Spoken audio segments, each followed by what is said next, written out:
Les decía, con Hesíodo tenemos un primer problema de datación. Para algunos es anterior a Homero, para otros es posterior, y para otros es coetáneo, contemporáneo. De hecho, hay una anécdota que se conoce como el certamen, un certamen en el que habrían competido Homero y Hesíodo, y en el que habría ganado Hesíodo. Y la razón que se argumenta es que Hesíodo había enseñado más a los griegos que Homero. Y eso básicamente por la segunda parte de los trabajos y los días, que es la parte más pesada del libro, y donde están todos los consejos a los campesinos de cómo sembrar, cosechar, en qué épocas, en qué estación. Bueno, ciertamente, digamos, las dos grandes obras de Hesíodo conservadas son la Teogonía y Trabajos y Días. Después tenemos fragmentos de un catálogo de mujeres con el que se cierra la Teogonía. La Teogonía se cierra precisamente con una invocación a las musas para que cuenten las mujeres célebres.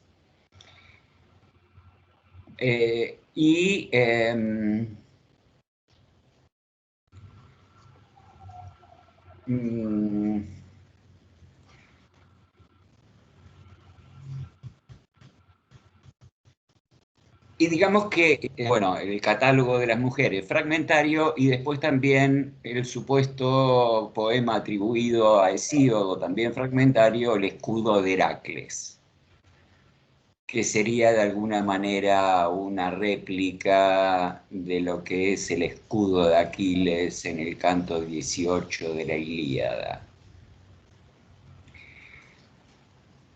Pero básicamente, digamos, esas dos obras, el catálogo y el escudo de Heracles, además de su carácter fragmentario, bueno, en general se habla del pseudo-Hesíodo para esas dos obras. En el caso de la Teogonía y de los Trabajos y los Días, bueno, tenemos dos visiones bastante diferenciadas entre uno y otro poema. En el caso de Trabajos y Días, podemos hablar con toda propiedad de épica didáctica. En el caso de la Teogonía, podríamos hablar de una épica teogónica que se emparenta con la colección de himnos homéricos en los que se relatan hazañas, a veces el nacimiento de los dioses, pero cada uno dedicado a un dios individualmente. En cambio, la Teogonía nos va a mostrar la sucesión de generaciones hasta el advenimiento del orden olímpico instaurado por Zeus. Y les decía que hay dos visiones bastante contrapuestas entre uno y otro poema, porque en la Teogonía tenemos una exaltación de los reyes, mientras que en Trabajos y Días todo lo contrario, una crítica y una censura a los reyes de su tiempo.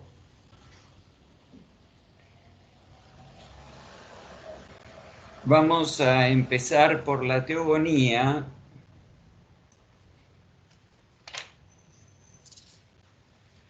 donde tenemos un extenso proemio que va de los versos 1 a 115.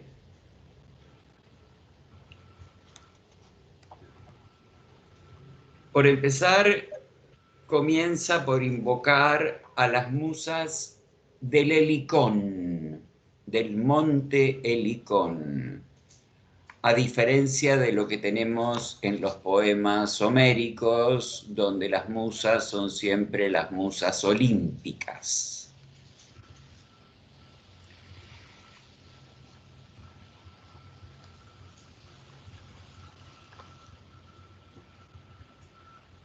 En este extenso proemio se nos dice que las musas, bueno, las presenta, las describe como vestidas de bruma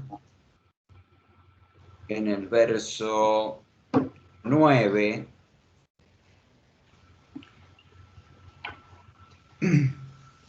Y que las musas van celebrando a Zeus, a Hera y a los dioses descendientes de ellos, pero también a los dioses que existieron antes. Es decir, fíjense, el contraste principal con los poemas homéricos es el hecho de que en los poemas homéricos el orden de Zeus está asentado y establecido. No se habla de un origen de ese orden de Zeus, aunque hay unas vagas, unas pocas alusiones. Por ejemplo, en el canto primero, cuando Aquiles hace la súplica a Tetis para que Zeus auxilie a los troyanos, ahí Aquiles le dice que le recuerde a Zeus de cuando ella lo ayudó en la lucha contra los centímanos. Eso es una alusión a un estadio previo al advenimiento de Zeus al Olimpo, pero en general tanto la Ilíada como la Odisea se focalizan en el imperio, en el gobierno de Zeus.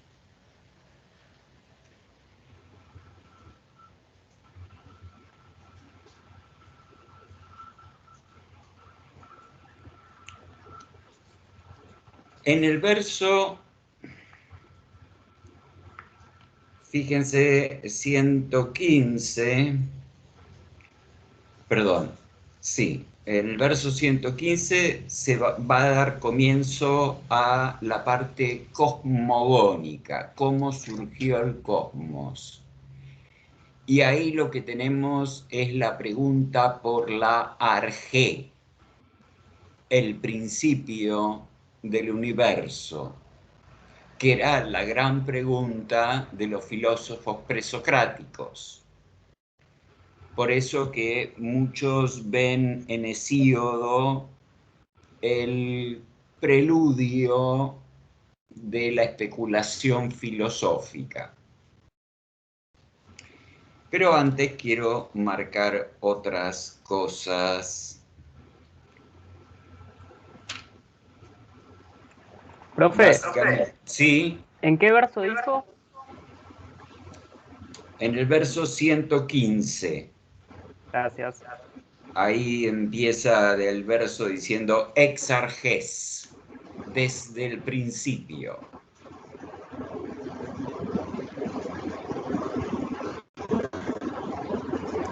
Bueno, les decía, después de señalar cómo las musas cantan y alaban el imperio de Zeus y los dioses que vienen después, en el verso 22 el poeta dice: Hain hypotesion calen edidaxana oiden. Y ellas, una vez a Hesíodo, enseñaron el bello canto.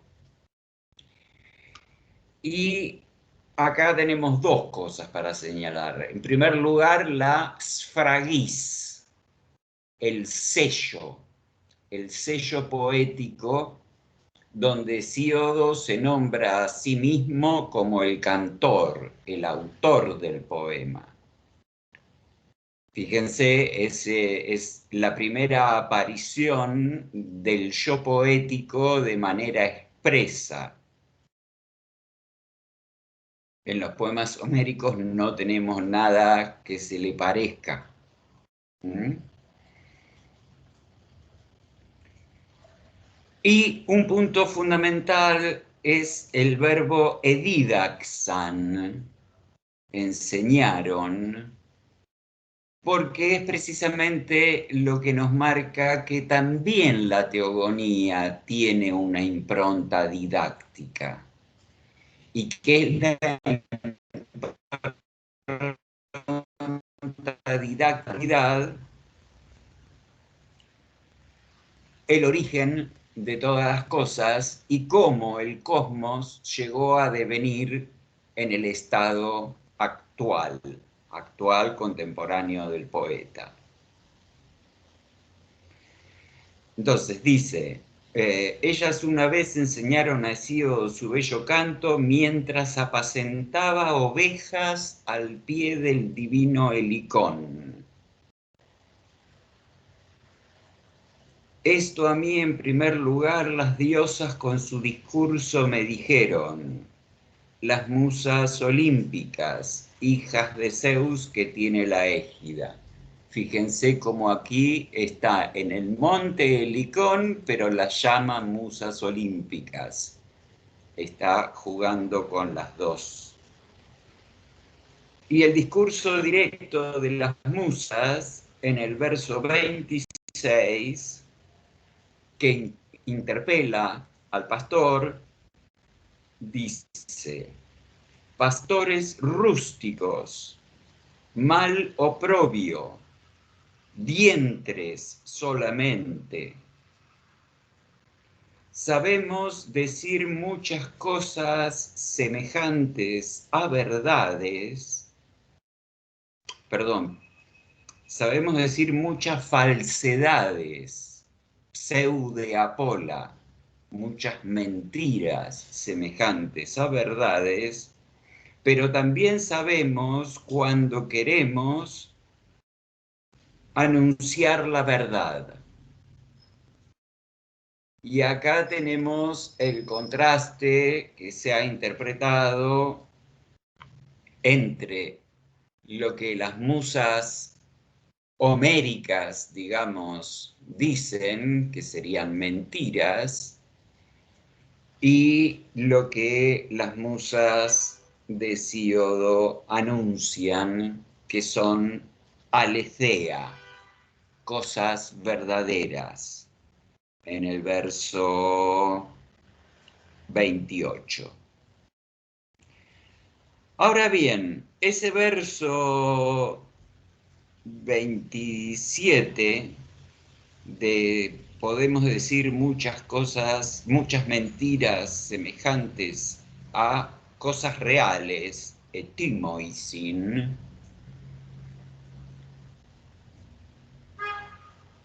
está repitiendo un verso del canto 19 de la Odisea, donde se dice también que Odiseo decía muchas mentiras semejantes a cosas reales. O sea que ese contraste que ha surgido en la crítica a partir de estos versos hesiódicos de la teogonía entre la épica heroica como una épica falaz y la teogonía hesiódica como un relato verdadero, Y yo lo pondría, es una discusión que yo pondría bastante entre paréntesis. La cuestión está en que después de decirle eso, el poeta dice, así hablaron las hijas del gran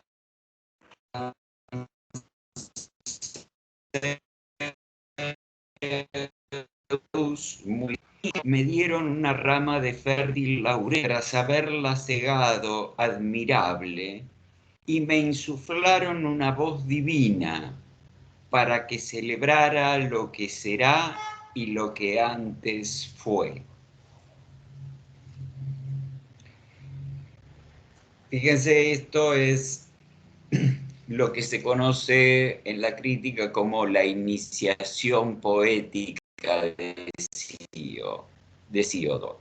Las musas increpan al pastor, lo increpan de mala manera, dice que son un oprobio, que son solamente vientres, es decir, que solamente se ocupan de comer, pero le enseñan el canto y le dan una vara de laurel como cetro, que es lo que va a caracterizar a los rapsodas. Los rapsodas apoyados en un cetro, que no sabemos si es porque eran viejos y necesitaban tener el apoyo de un bastón, o si, más bien, con ese cetro marcaban el ritmo del hexámetro.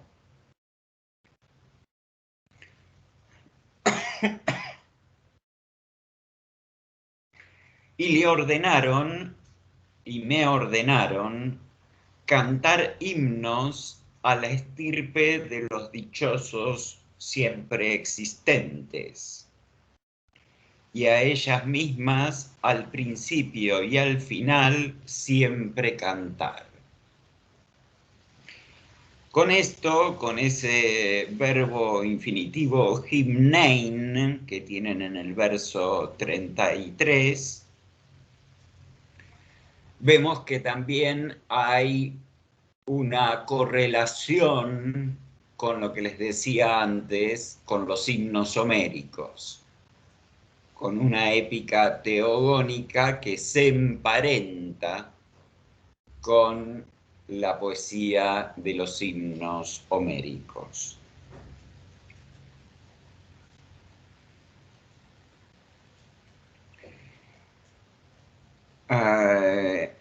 El himnein va a ser reiterado repetidamente a lo largo de la teogonía, y fíjense que inclusive Gastón Prada tiene un artículo donde habla de la teogonía como un gran himno a Zeus, porque efectivamente el proceso de la teogonía tiende a marcar, elogiando a Zeus, el establecimiento del orden olímpico.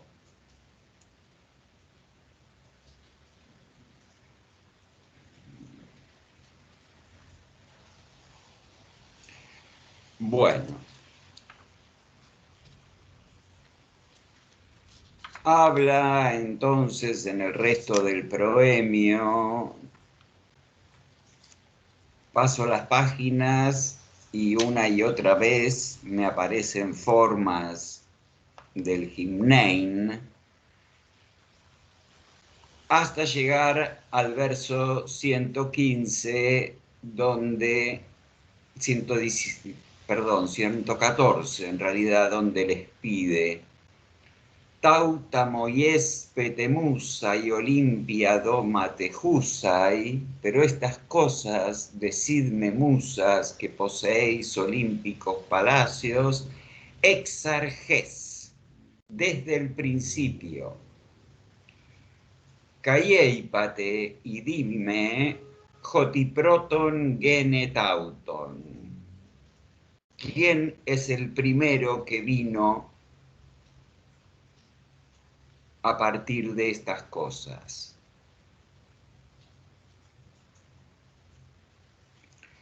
Y ahora empieza en el 116 la sección cosmogónica.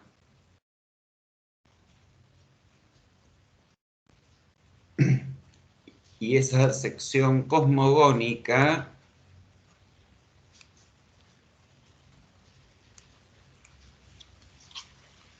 va hasta el 132.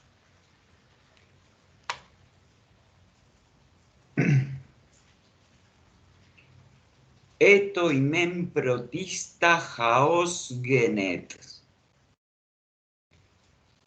En primerísimo lugar nació caos. La palabrita... No, perdón, iba a preguntar si está en superlativo. Sí, sí, Ok. protista. No. Eto imen protista chaos genet. En primerísimo lugar surgió el caos.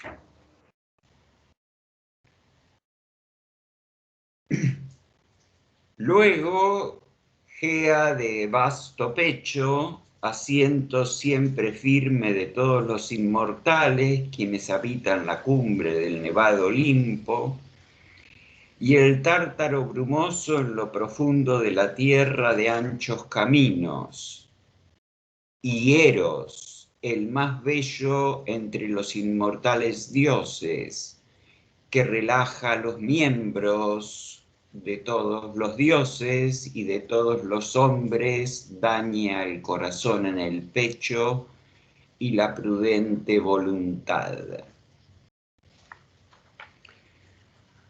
Bueno, y acá ya tenemos un grosso problema con el caos. El caos es lo primero que surge. ¿Pero qué es el caos? El caos no es una entidad. En algún momento de la crítica, y pienso en el siglo XIX, se identificó ese caos con el espacio abierto y vacío donde estaban todas las cosas mezcladas según el génesis bíblico. Pero la verdad es que no, digamos, esa hipótesis fue descartándose paulatinamente con el correr del siglo XX, y el caos no es en Grecia, digamos, ese todo desordenado que presenta el Génesis bíblico, sino que Chaos en Grecia básicamente quiere decir una abertura. Se lo identifica con el bostezo, cuando la boca se abre involuntariamente y la apertura esa da lugar al surgimiento de la tierra. De la tierra y debajo de ella el tártaro. Pero lo más interesante es la mención en el verso 120 de Eros, porque en realidad la potencia primigenia que está marcando Hesíodo justamente es Eros.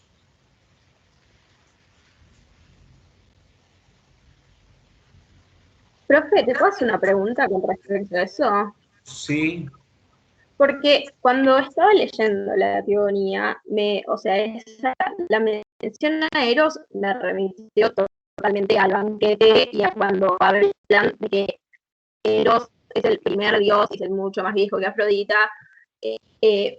¿Será que los platónicos o Platón tomó de teogonía esa idea de que Eros es el dios más anciano de todos. Y sí, sí, O sea, es una porque idea establecida en la época clásica. sí, no te escucho bien, ¿eh? Sos Decía Malena, que ¿no? entonces esa idea, sí, soy Malena, decía que esa idea de Eros como el más anciano de los dioses, entonces era una idea establecida ya a partir de siglo y que luego o sea, ya está establecida en la época. Mira, se escucha muy mal. Creo que lo que está diciendo es que, creo que se está preguntando si en la época clásica ya estaba establecida la idea de Eros como un dios, como el más antiguo. Creo que está preguntando eso. Sí, sí, sí, básicamente sí, porque lo que acá en la teogonía tenemos es que Eros es el principio de unión de los contrarios, y es el que va generando, provocando la unión de la tierra con el cielo, va generando el resto de las cosas. Primero del cosmos y luego el advenimiento de los titanes.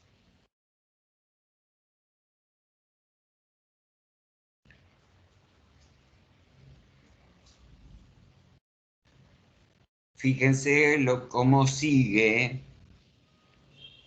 Además, en Platón se usan también términos semejantes, eros que afloja los miembros, Lysimeles, el epíteto en el verso 121. Y después dice, de Caos nacieron Erebo y la negra noche, y de noche a su vez Éter y el día nacieron, a quienes dio a luz embarazada por Erebo, unida en su amor. Es decir, ahí está el principio de Eros como el generador de las uniones entre las potencias primigenias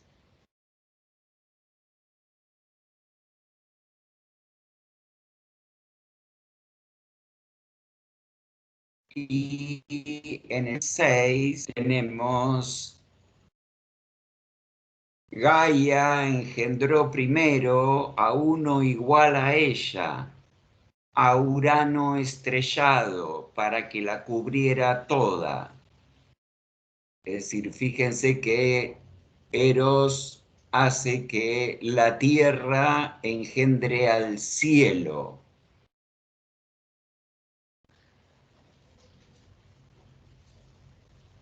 Y luego van engendrando a las montañas, al mar y al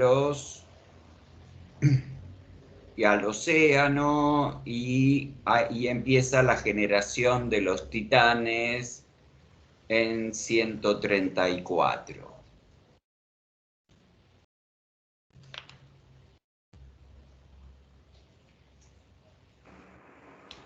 Profe, Bueno, ¿puedo hacer una sí, pregunta? sí, Em, por ejemplo, acá en el verso 126 menciona un contacto amoroso. Y eso aparece en repetidas ocasiones, esto de cuando se genera o se concibe por un contacto amoroso. ¿Eso lo podemos ver como un rasgo poético o porque alude a Eros o por qué? no, alude a Eros, justamente, alude a la acción de Eros. Eh, eh, Claro, como provocado por Eros, como que lo pone como sí, responsable. la frase, creo que te referís al verso 125. Filoteti mi geisa, unida en amor. Ah, claro, bueno, sí, en mi traducción no tengo el 126 por eso, pero sí, a esa parte. Ah, bueno, Gracias. sí, básicamente es eso. Eros va a ser un principio generador de uniones y de discordia. Pensemos a ver, en todo lo que es la Ilíada, que parte de una discordia y una discordia causada justamente por el amor de Paris y Helena, ¿no? El rapto de Helena. Está presente ese, ese carácter primordial de Eros. Y esto también se relaciona con otro cuerpo de textos fragmentarios, que es lo que llamamos el ciclo épico, que también es perteneciente a la épica heroica, donde el primer poema de ese ciclo épico se llaman los cantos ciprios, con toda una discusión de si ciprios es porque se originaron en Chipre o porque un poeta llamado Cyprus los compuso. Y, por ejemplo, hay autores que dicen que la diosa Cipris no tiene nada que ver con los cantos ciprios, lo cual para mí es simplemente un disparate, porque los cantos ciprios justamente de lo que tratan es de la generación de Helena y de Aquiles a partir del deseo del Eros que Poseidón y Zeus experimentaban con respecto a Tetis. Pero, y además que básicamente eso conduce a las bodas de Tetis y Peleo, y en las bodas de Tetis y Peleo es donde está la manzana de la discordia, que va a dar lugar al juicio de Paris, que se queda con Afrodita, entre Atenea, Hera y Afrodita. Paris se queda con Afrodita. Eso está aludido en el canto 24 de la Ilíada, al comienzo. Y obviamente que Afrodita, la diosa de Chipre, juega un rol fundamental en todo el poema y en toda la acción de la épica heroica.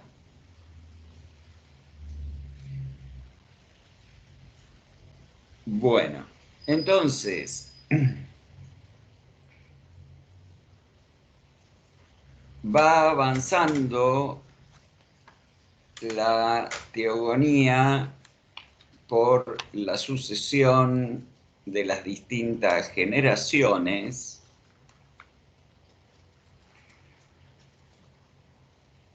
La teogonía propiamente dicha empieza en el verso 133.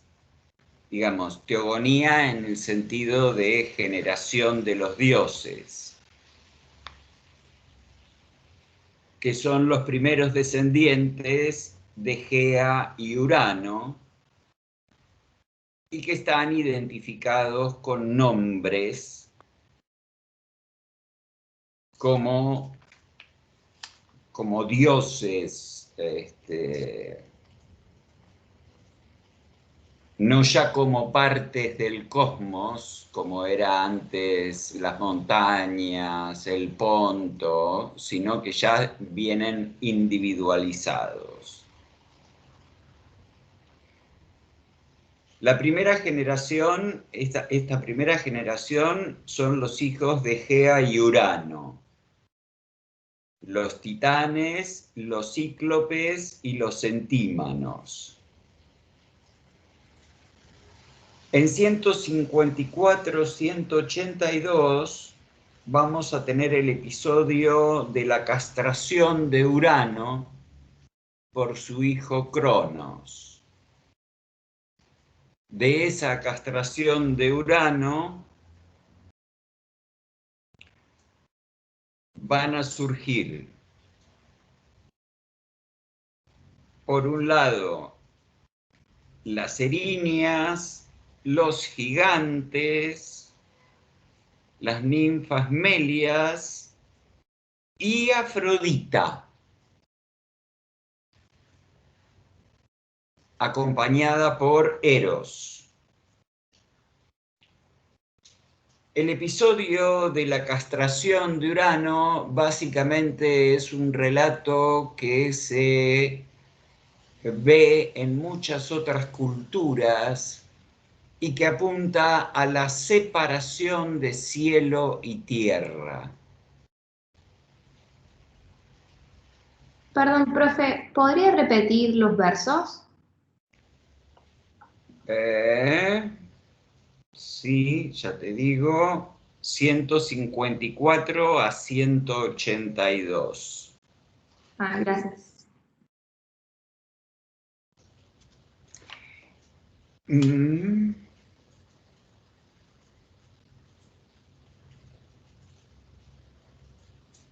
Bueno.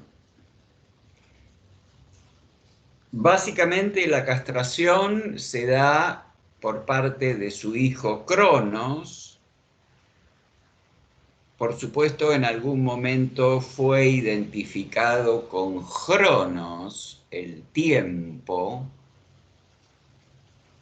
pero en realidad son dos raíces diferentes. Cronos apunta a una raíz que quiere decir poder,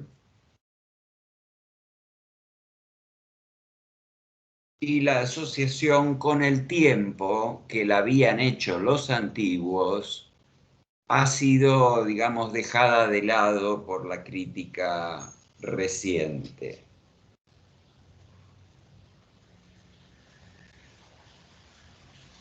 Mm.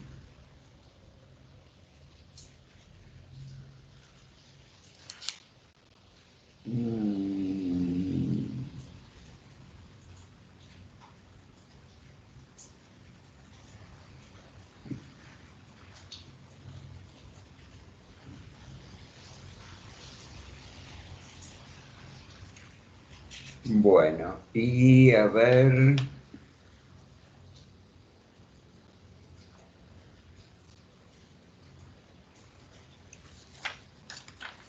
Bueno, luego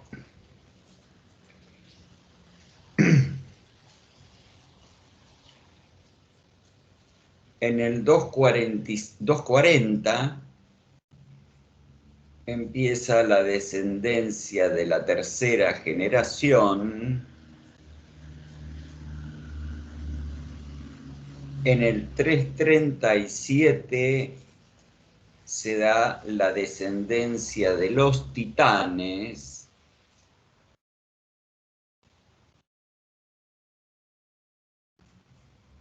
En el 617 al 819 vamos a tener la titanomaquia, la lucha contra los titanes. Y en el 685 a 725 la Aristeia de Zeus, que es lo que lo lleva al poder.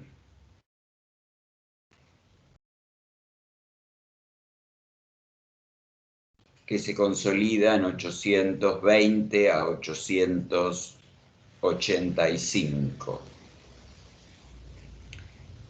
donde se da la descendencia de los dioses olímpicos.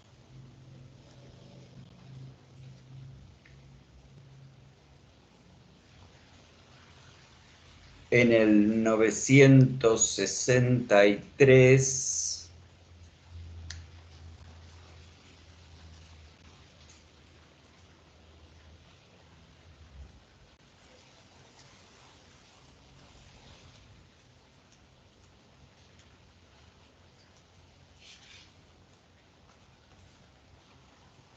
vuelve a invocar a las musas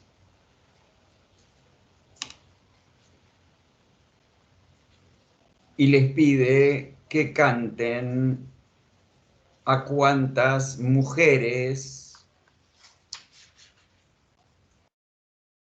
dieron lugar los inmortales, engendrando, uniéndose a hombres.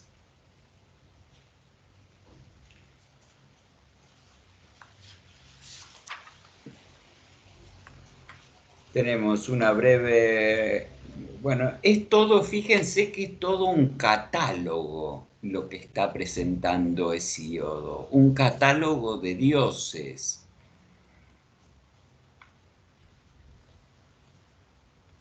De dioses hasta llegar a las heroínas.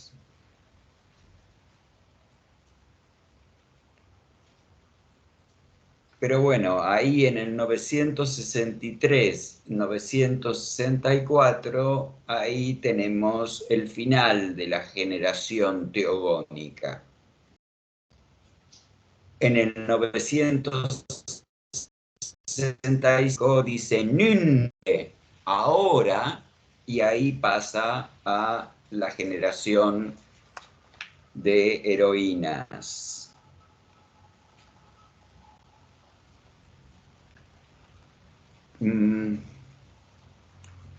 Bueno, esto con respecto a la teogonía, pero hay una parte interesante que va del 535 al 570,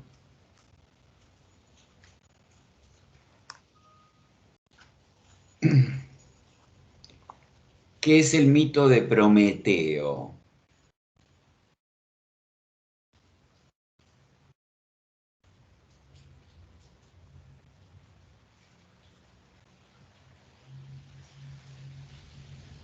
También, pues, cuando decidían los dioses y los mortales hombres en Mecona, entonces a un gran buey con corazón benévolo, habiendo dividido, puso delante, está hablando de Prometeo, para engañar la mente de Zeus. Profe, ¿Sí? en el chat Malena pregunta si puede repetir los versos de la Titanomaquia y de la Aristeia de Zeus.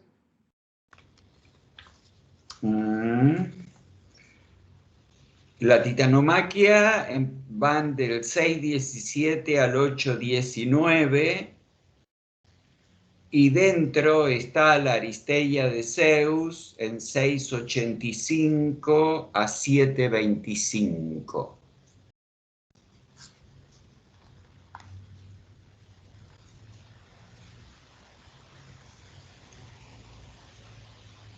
Bueno, entonces,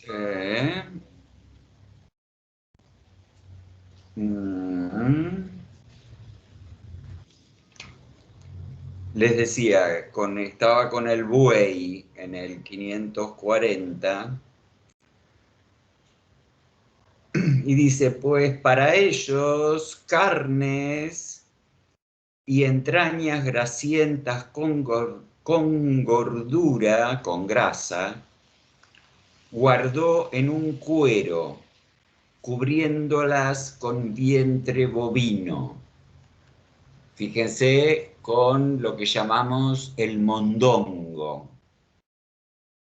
Dentro del mondongo pone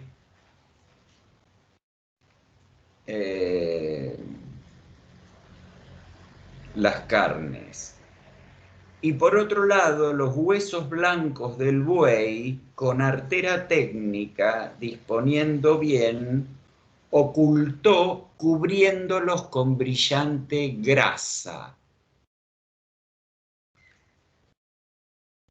Entonces le habló el padre de los hombres y de dioses, Japetónida, o sea, hijo de Japeto, es Prometeo, entre todos los señores muy señalado, oh amigo, ¿cómo dividiste con parcialidad las partes? Así dijo burlándose Zeus, sabedor de inmortales designios, y le respondió Prometeo de mente tortuosa, apenas sonriendo, pero no olvidó su artera técnica. Zeus, el más glorioso, el más grande de los dioses siempre existentes, toma de esto lo que a ti en tu corazón el ánimo te impulsa. Dijo tramando engaños, pero Zeus, sabedor de inmortales designios, conoció y no ignoró el dolo, el engaño. Imaginaba maldades en su corazón para los mortales hombres que estaba a punto de cumplir. Con ambas manos levantó el blanco ungüento, se encolerizó en sus entrañas y la ira invadió su ánimo, cuando vio los huesos blancos del buey en dolosa técnica. Y acá viene la explicación. Por eso, para los inmortales sobre la tierra, la raza de los hombres quema los huesos blancos en altares perfumados de incienso. Nos está hablando del aithion del sacrificio, de cómo son los ritos del sacrificio. Fíjense que en la Ilíada es muy común que el poeta marque que cuando hacen las hecatombes quemaron los huesos y la grasa subió al cielo y de ahí los olímpicos se alimentan de la grasa, y las carnes que fueron envueltas en el cuero es lo que queda para que coman los hombres. Es decir, el aithion del sacrificio comunitario justamente apunta a explicar que, digamos, los hombres se alimentan del banquete comiendo las carnes y los dioses se regocijan con el olor a grasa quemada.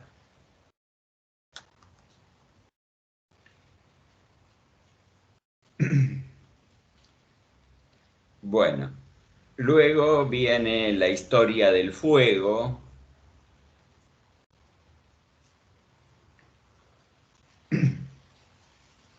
De cómo Prometeo le da el fuego a los hombres.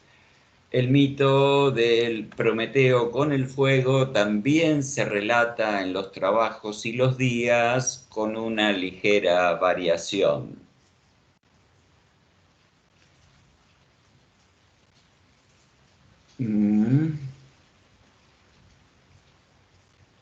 Y en el 571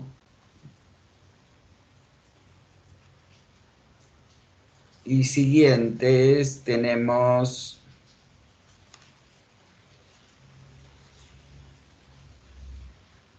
a Pandora.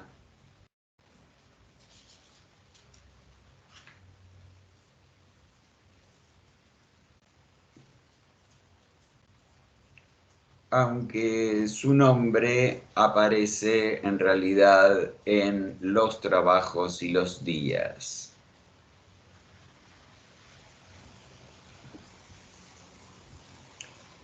Pero ahí tienen en el 585 un versito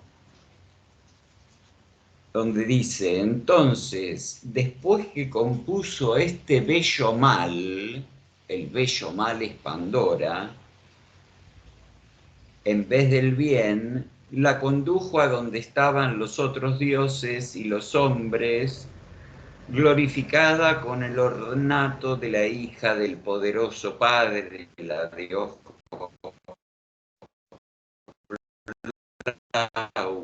se adueñó de inmortales dioses y mortales hombres, cuando vieron el dolo sutil, otra vez aparece el dolo, incomprensible para los hombres. En efecto, de ella viene la raza de las mujeres más femeninas. Pena grande que habitan entre los hombres y que son compañeras de la pobreza. Bueno.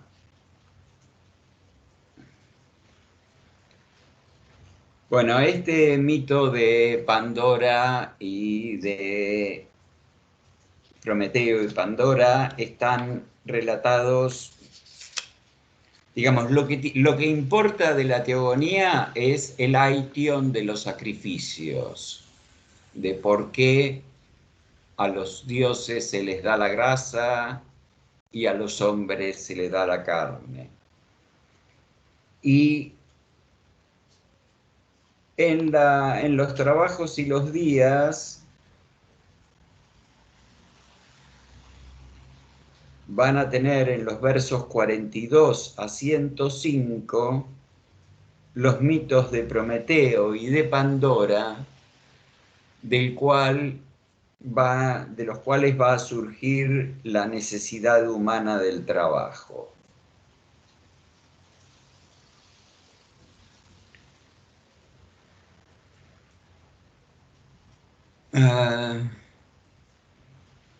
Ahora bien, vamos a trabajos y días. Trabajos y días tiene tres cosas que quiero señalar. En los versos 11 a 26, la alegoría de las dos discordias. Fíjense que en la épica homérica, desde la Eris de la discordia, la disputa entre Agamenón y Aquiles, la discordia es algo negativo, y eso ya estaba en los cantos ciprios, porque es la discordia que no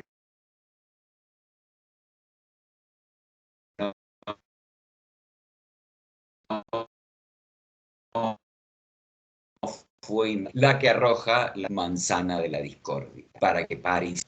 De las dos discordias que presenta Hesíodo en Trabajos y Días 11:26, también se ha visto el principio de la especulación filosófica. ¿Por qué? Porque habla de una discordia negativa que produce la lucha y la guerra entre los hombres, y una discordia positiva que es la que excita a la emulación, a tratar de ser mejor que el otro.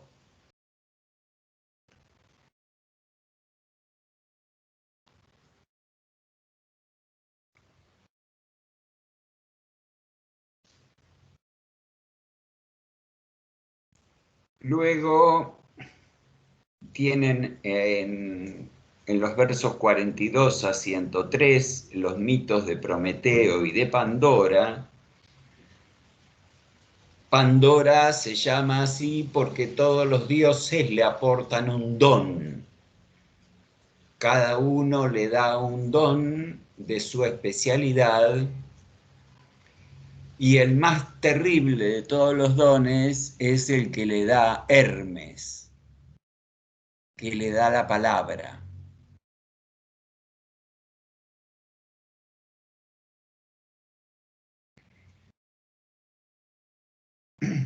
Por supuesto, el mito de Pandora tiene mucho que ver con eso que se ha dado en llamar el machismo griego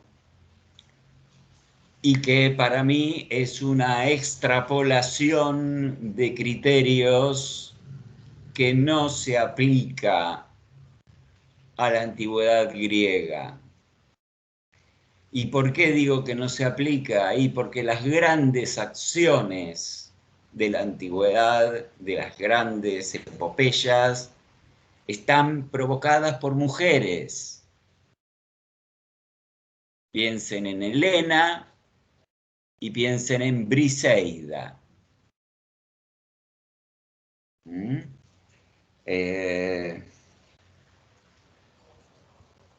Y justamente la teogonía se cierra dando paso a un catálogo de mujeres célebres. De modo que no era que la mujer estaba completamente encerrada en su casa, como un poco la presenta a Penélope la Odisea, sino que desde su casa es capaz de generar acciones que involucran a el conjunto de la sociedad. Bueno, pero lo más importante tal vez de Trabajos y Días es lo que tenemos en los versos 106 a 201, que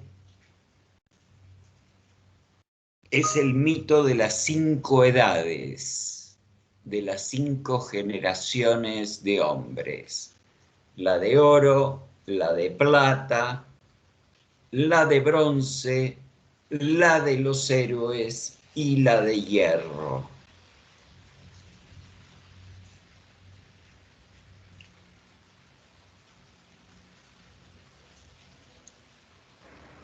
El Profe, cambio, sí, perdón, Malena mandó un mensaje en el chat. Dice, profe, pero ahí no se le estaría adjudicando un lugar un poco fuerte a la mujer la idea de que es el origen de todos los males, digamos la idea de que genera discordia.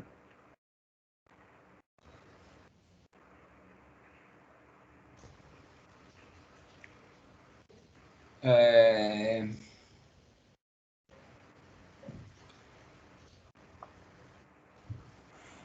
la verdad es que es un asunto muy, pero muy problemático y espinoso que no puedo dar una respuesta satisfactoria.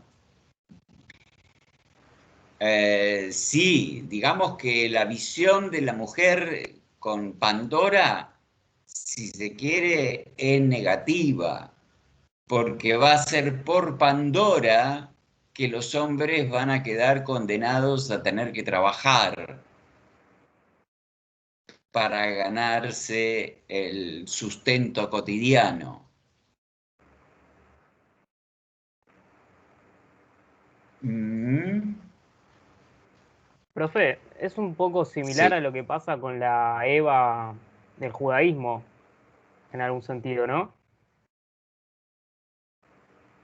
Eh, sí, se ha establecido la analogía y se ha establecido, digamos, es una analogía que está en realidad en muchas culturas, en muchos mitos aparece, digamos, el origen de los males en el mundo a partir de la mujer. Pero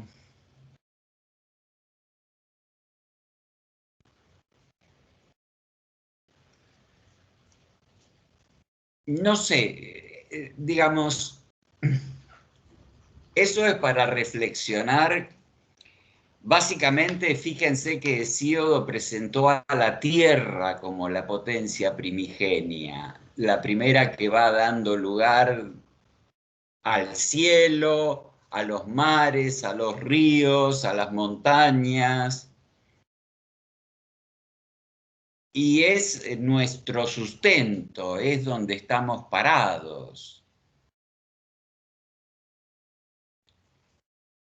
Y no se habla de una generación espontánea de la humanidad sin la presencia de la mujer.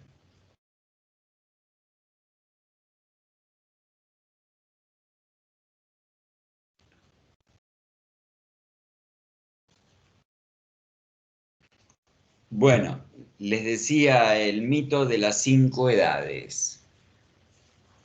La de oro, espléndida. Todos eran felices y cuando llegaba el momento de morir se dormían como en un sueño y después eran transformados en algo así como divinidades protectoras.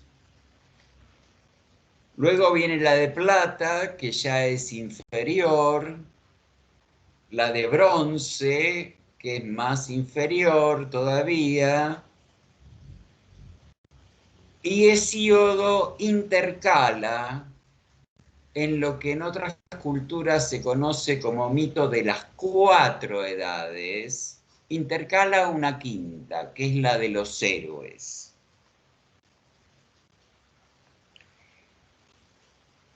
Y de ahí, con esa intercalación de la raza de los héroes,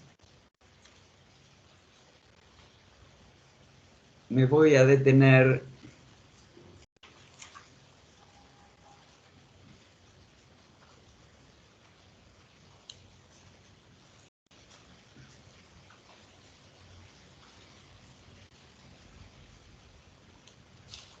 en 2 puntos.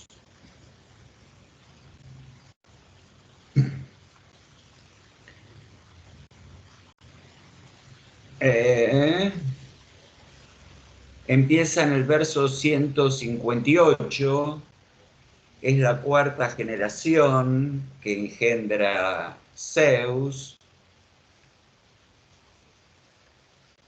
En el 158 se dice Dikaioteron Kaiareion, más justa y más valerosa que la anterior, la de los de bronce. Y son los que se llaman semidioses, gemiteoi, en el verso 160. La generación anterior a la actual, a la del poeta Hesíodo que está cantando, y se nos dice que a unos la guerra cruel y el terrible grito tribal,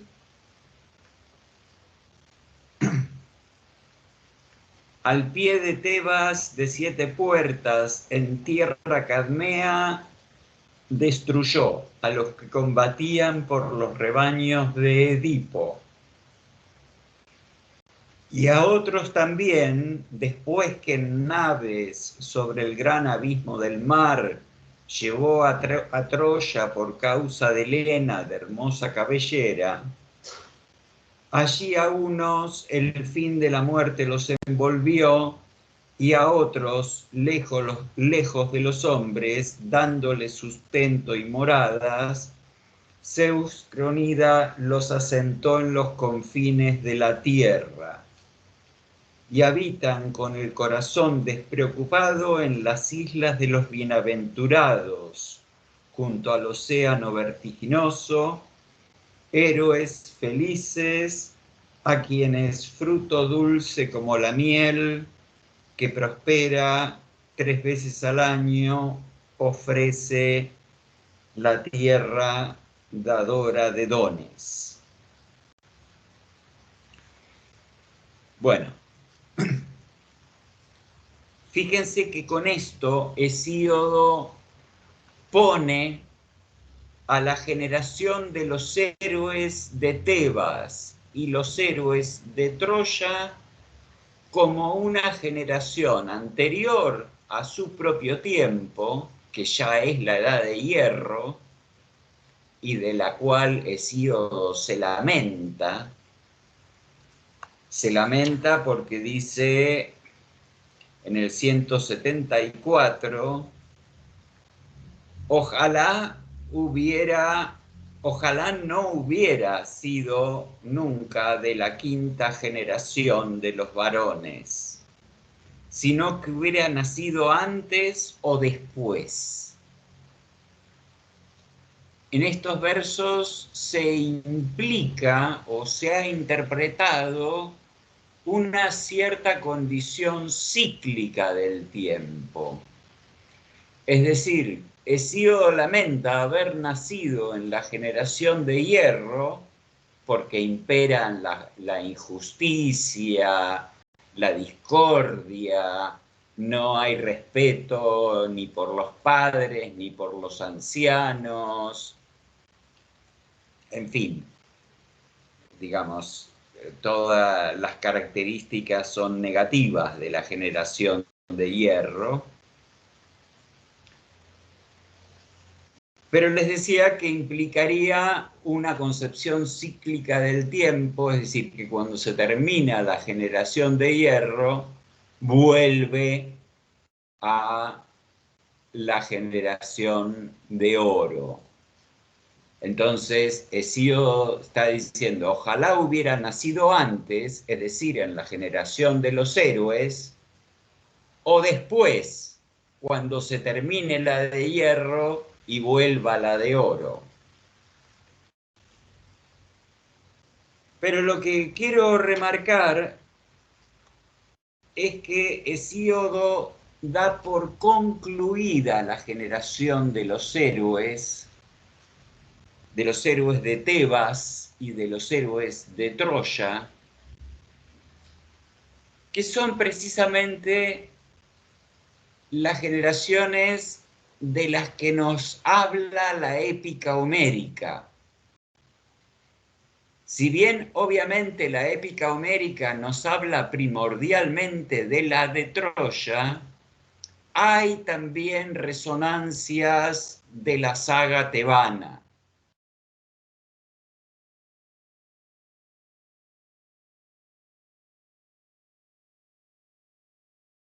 Y lo que importa es que tanto Hesíodo como los poemas del ciclo épico, los fragmentarísimos poemas del ciclo épico, lo que transmiten es la idea de un pasado heroico concluso y cerrado en sí mismo, ya pasado. Y, en consecuencia, una visión negativa de la época contemporánea al poeta. La función didáctica de los trabajos y los días está dada primariamente por el hecho de que Hesíodo le está hablando a su hermano Perses, no sabemos si existió, si esto es un invento de Hesíodo o si está relatando algo real. Su hermano Perses se habría quedado con la parte de la herencia de Hesíodo y lo habría dejado reducido a la pobreza y a la necesidad de trabajar. Entonces, primariamente, Hesíodo, digamos, construye, en todo caso, esa ficción biográfica para enseñar a través de Perses a los hombres de su tiempo que deben ser justos, que deben ser equitativos, que deben temer el castigo de Zeus y no incurrir en hibris.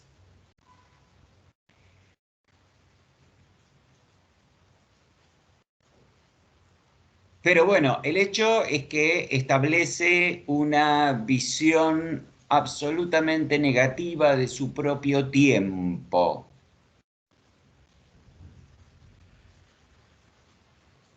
Y esto está en franco contraste con la épica homérica, tanto en la Ilíada como en la Odisea,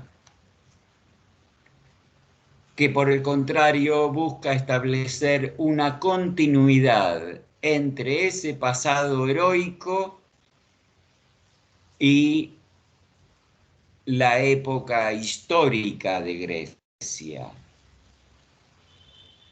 Es decir, una continuidad entre la época micénica y la época arcaica de Grecia.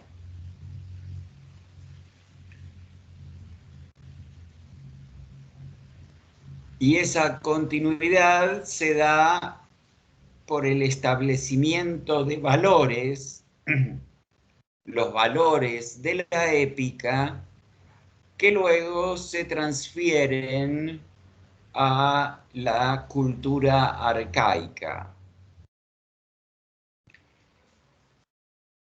Eso lo vamos a ver clarísimo en un griego 4, con los poetas líricos, y lo van a ver en los teóricos especiales que les van a dar sobre Heródoto y Tucídides. ¿Por qué? Porque justamente tanto en Heródoto como en Tucídides hay un intento de marcar la continuidad del pasado heroico con el presente y de aplicar los valores del pasado heroico al presente histórico contemporáneo de Heródoto y de Hesíodo.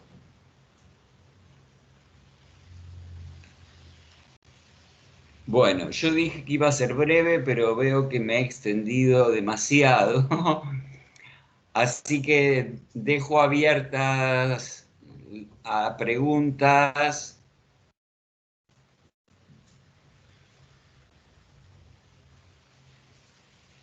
Inquietudes que tengan. Yo, profe, tengo una pregunta con respecto a la teogonía, pero con un poco el uso de los nombres de los dioses, ¿no? Porque, por ejemplo, está Afrodita, ¿no? Que la nombra de varias maneras en la teogonía y explica por qué se le da todos esos nombres a Afrodita. Encontré que a Hades también lo llama Edonio, creo. Sí. ¿El nombre Edonio de dónde proviene o es otro nombre capaz que se le dio un poco más antiguo al Hades que conocemos? ¿De dónde viene, digamos, ese nombre Edonio? Ese nombre en griego es Aidoneus. Y digamos que es una forma de morigerar el hecho de que el nombre de Hades implica la muerte. Entonces, decir Hades es hablar de la muerte y decir Aidoneus es de alguna manera despojarlo del carácter terrible de la muerte.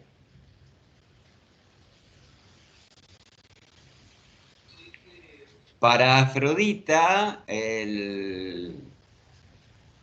la cuestión más interesante es la relación con con Afros, la espuma, la diosa nacida de la espuma.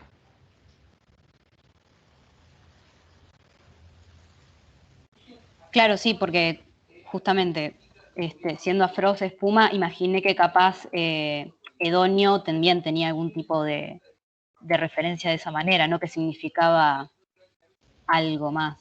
Era algún No, espíritu o algo porque así. fíjate que el nombre de Hades, Aides, el invisible literalmente, Ujú.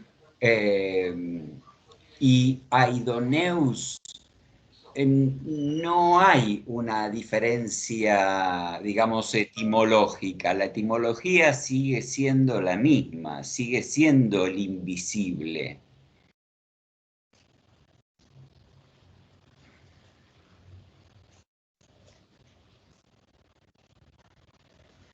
Claro, serían entonces tipo simplemente dos nombres que se le dan, que surgen de la misma raíz, pero Exacto. dos nombres que digamos que tiene esta divinidad.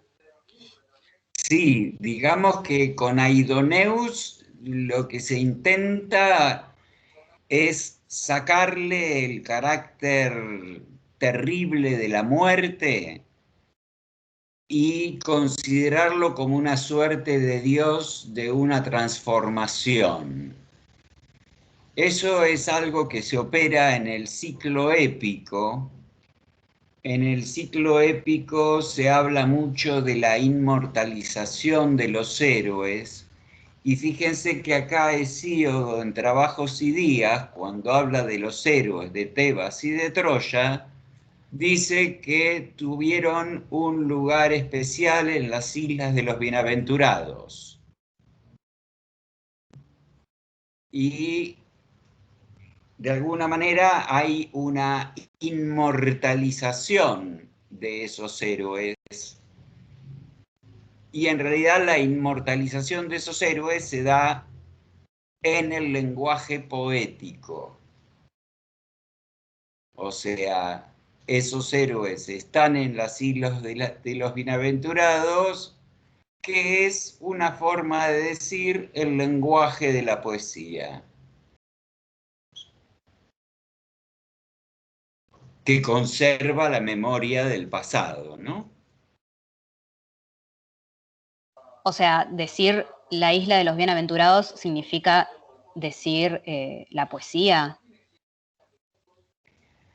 A ver, yo escribí un libro sobre eso. Este, es no decir la poesía, es decir el lenguaje poético.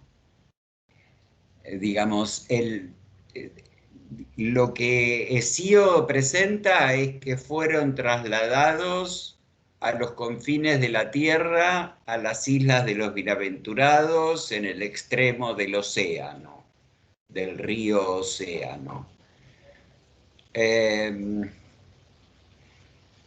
Eso se ve también, por ejemplo, en la Olímpica Segunda de Píndaro. También se habla de que varios héroes fueron trasladados a la isla de los bienaventurados. Y en realidad el traslado a la isla de los bienaventurados tiene que ver no con una existencia real, física, de héroes que murieron en Troya y en Tebas, sino a justamente la preservación de su memoria que se da a través del lenguaje poético.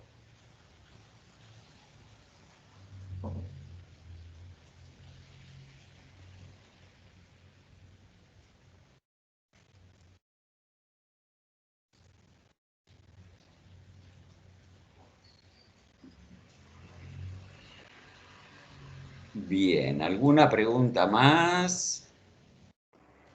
Sí, profe. Yo- Ay, perdón, todos tenemos No, no, preguntas. está bien. Dale, dale. Em, Quería preguntar, el verso que vimos al comienzo de la Teogonía, que usted dijo que era el mismo verso que se veía en un canto de la Odisea, ¿puede ser? Creo que era el verso 27 o 26. Sí, Sí. si podía decirme en qué canto de la Odisea estaba. A ver, Y también si capaz recuerda el nombre de algún crítico que haya tratado este tema, como de las distintas conexiones. no tengo presente, a ver, espera. Estamos en el canto 19.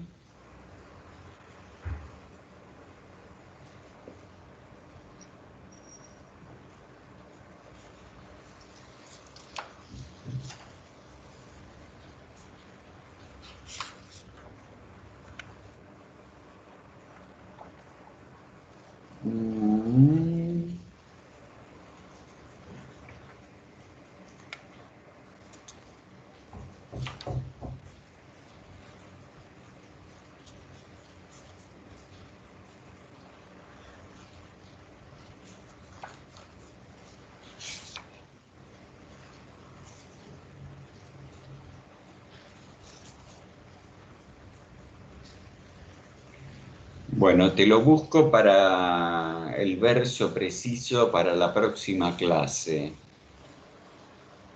Bueno, gracias. Pero es...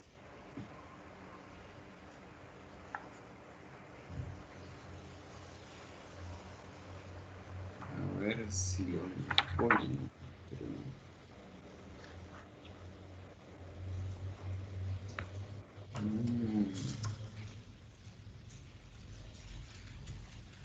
A ver si me das un segundito.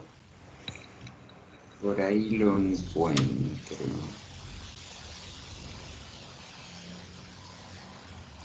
Sí, es el verso 203 del canto 19. Perfecto, gracias. Que dice exactamente Isque Zeude Apolla León Etimoisin Homoiae. Y hablaba y contaba muchas mentiras semejantes a verdades, semejantes a cosas reales. Okay. Y en relación a eso, digamos, las conexiones entre Homero y Hesíodo, al final de la Teogonía me llamó la atención que en un momento dice, y se cumplió por completo la voluntad de Zeus. En ese verso se utilizan también las mismas palabras que, por ejemplo, en Ilíada, cuando se refiere a la voluntad de Zeus. Bueno, eso es larguísimo de responder. Okay. ¿Qué verso me dijiste? Yo lo tengo como el 1002. A ver.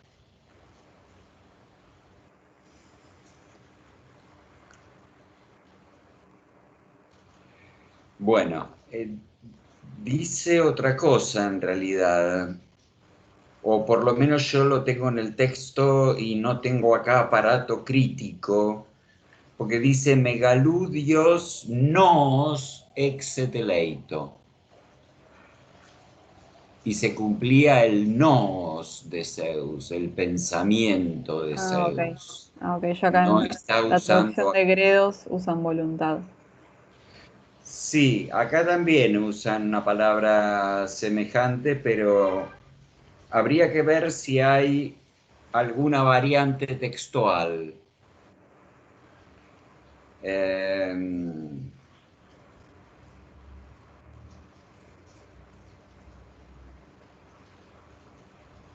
Bueno, lo que pasa es que además está justo con Quirón, que es el que va a ser el maestro de Aquiles, o sea que ahí podría haber sí una relación.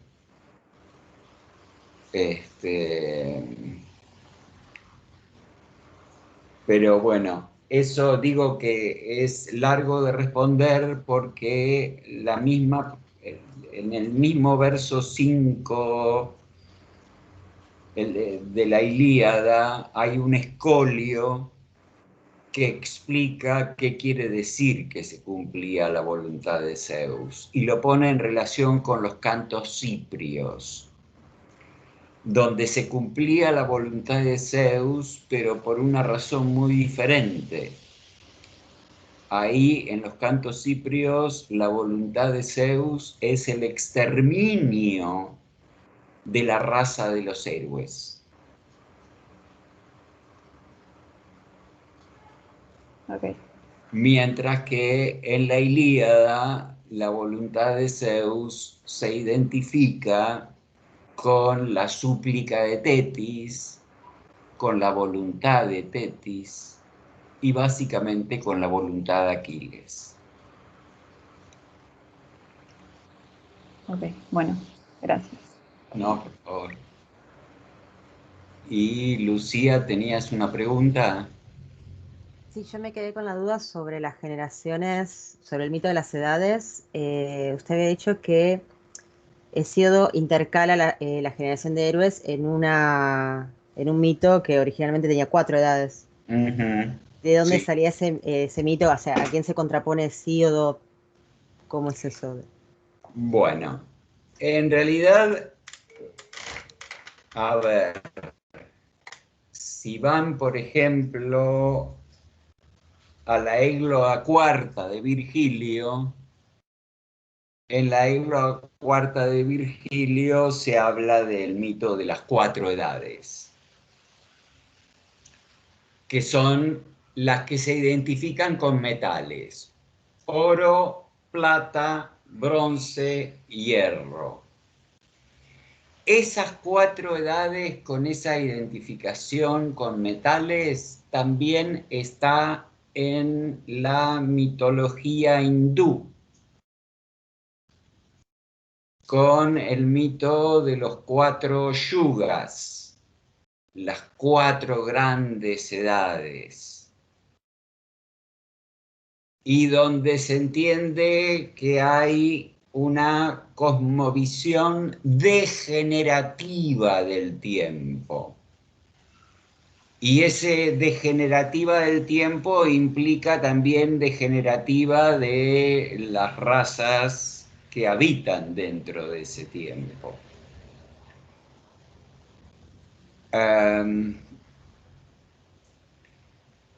Pero en algún momento, digamos, hay interpretaciones de ese desdoblamiento que hace Hesíodo de la Edad de Bronce.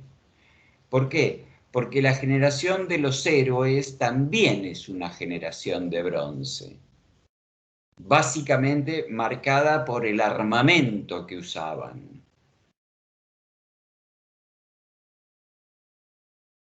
Entonces, digamos que lo que Hesíodo opera es desdoblar a la generación de bronce en dos, y ahí intercala la de los héroes.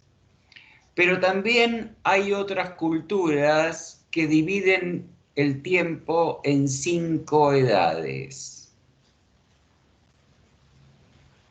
No las tengo presentes ahora, pero creo que para quedarnos en un lugar cercano, entre comillas, en el Popol Vuh, el relato, digamos, del origen de la humanidad, según los mayas, aztecas, bueno, ahí también hay una cronología que divide en 5. Ok, bárbaro. Gracias. No, por favor. Esas son cosas para explorar ustedes. ¿Mm?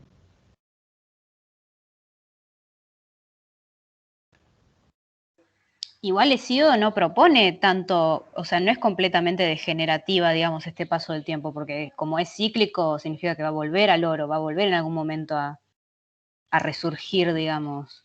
Ojo, lo de cíclico es una interpretación. Ah, Hay autores que no están de acuerdo con la concepción de una idea cíclica, de una idea de que se repita. Yo creo que sí o sí lo dice bastante clarito. Ojalá hubiera nacido antes o después. Para mí en ese verso está implicado la idea de una renovación. Claro, o al menos que después va a haber algo mejor que lo que está ahora. Digamos, no se va a seguir empeorando, no va a seguir empeorando, digamos. Exactamente, digamos, a ver, lo que pasa es que ahí tenemos un gran problema que nos lleva mucho más allá de la literatura griega, que es, digamos, la representación mitológica del tiempo y las distintas concepciones que hay del tiempo. Y básicamente tenemos una oposición entre una concepción lineal del tiempo y de la historia, que es la concepción bíblico, hebraico, judea, y una concepción cíclica, que es la que presenta la cultura de la India y que está también en otras culturas, está entre los chinos. Está la idea, digamos, un texto como el I Ching, también es un texto que presupone que al final se da un nuevo comienzo y en los comienzos todo es fresco, todo es nuevo, todo es virgen.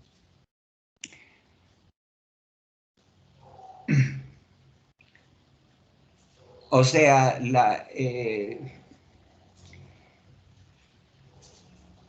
inclusive yo tengo por ahí un libro muy interesante, pero muy raro.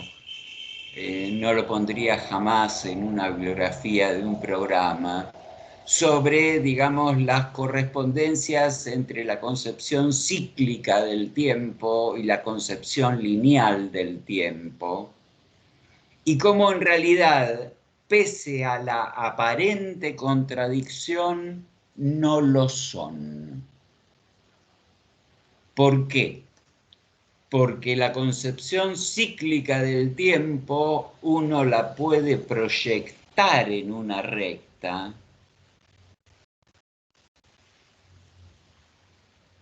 y a su vez a la recta de la concepción lineal del tiempo uno la puede, digamos, el famoso problema de la cuadratura del círculo y la circulatura del cuadrado. Fíjense cómo lo tienen hasta en algo tan simple como los relojes. Relojes que tienen cuadrante cuadrado y relojes que tienen cuadrante circular. Esos diseños también son un reflejo, un residuo de lo que en algún momento fue la concepción de cómo se imaginaban y cómo subdividían el tiempo. El tiempo y el espacio, porque eso también se ve reflejado en la construcción de las ciudades antiguas y en cómo se distribuían en los distintos sectores de la ciudad los habitantes según sus rangos jerárquicos, sus funciones políticas, sus oficios.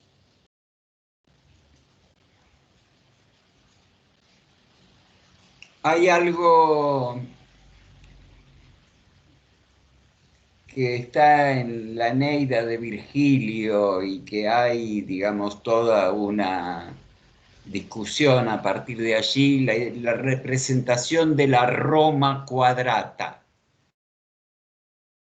La Roma Quadrata, curiosamente, no era una representación cuadrada de la ciudad de Roma, sino era una representación circular dividida en 4 sectores. donde en uno estaba la nobleza, sacerdotes, nobleza, los trabajadores y por último los esclavos.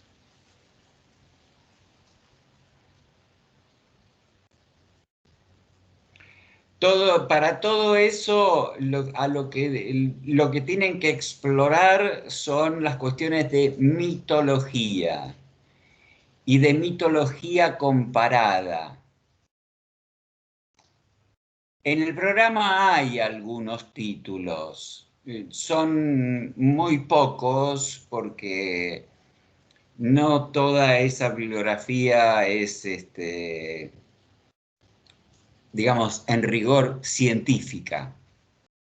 ¿Mm?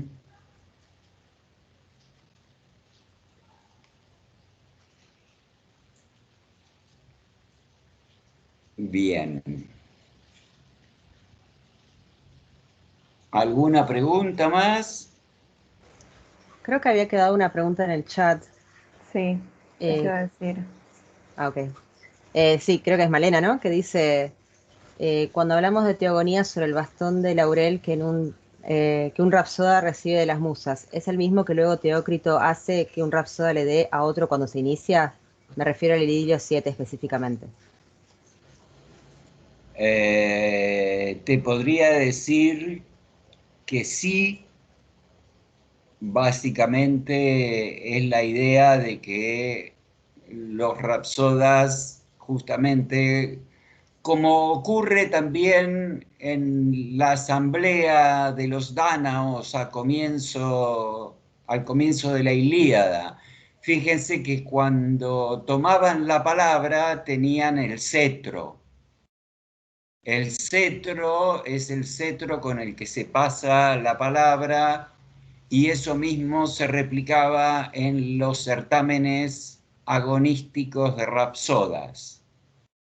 Un rapsoda tomaba el cetro, cantaba, marcaba el tiempo y cuando llegaba al final le pasaba el cetro a otro.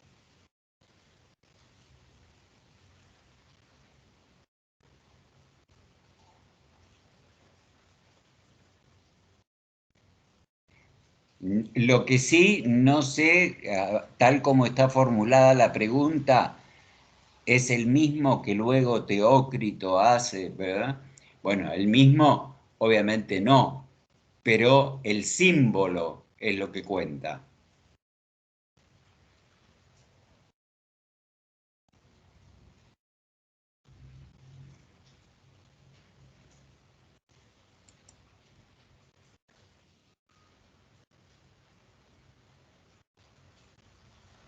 Sí, ahí ella dice que Sí. ella hablaba del callao con figura. Sí, sí, exactamente. Sí, ahí sí te digo que sí, Malena. Mm.